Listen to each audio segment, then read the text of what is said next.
নমস্কাৰ বন্ধুসকল, স্বাগতম জনাইছোঁ বহাট লাইভৰ এটা নতুন ভিডিঅ'ৰ মাজলৈ। আৰু আজিৰ ভিডিঅ'টোত মই আপোনালোকৰ কাৰণে এটা গুৰুত্বপূৰ্ণ খবৰ লৈছোঁ, গতিকে ভিডিঅ'টো স্কিপ নকৰি শেষলৈকে চাই থাকিব।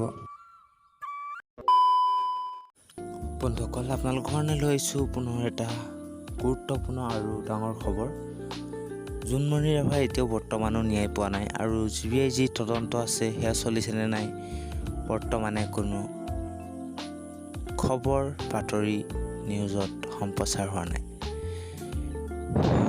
ন্যায় নাপাব নেকি জোনমণি ৰাভাই? SP লীনাদলক এতিয়ালৈকে কিয় গ্ৰেপ্তাৰ কৰা নাই, কিয় জেৰা চলোৱা নাই?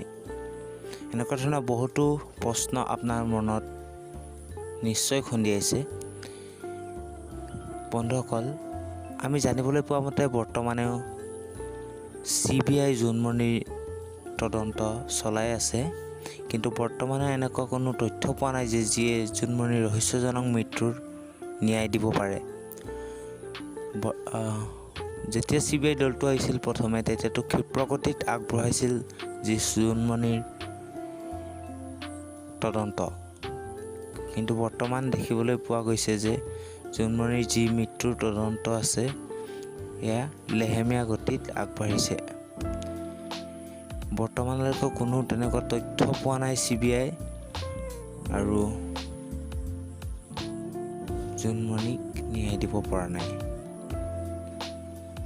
বন্ধুসকল, আশা কৰোঁ অনাগত দিনত CBI ভালকৈ তদন্ত কৰক আৰু জোনমণিয়ে ন্যায় পাওক, দোষীয়ে উচিত শাস্তি পাওক। আৰু আপোনাৰ মতামতটো আমাৰ কমেণ্ট বক্সত কমেণ্ট কৰি জনাবলৈ নাপাহৰিব। আজি কেইবাদিনো হ'ল ভিডিঅ' দিয়া নাই, সেইকাৰণে আপোনালোকক এটা আপডেট দিলোঁ। গতিকে ভিডিঅ'টো সকলোৱে এটা লাইক কৰি দিব আৰু শ্বেয়াৰ কৰি দিব। ধন্যবাদ।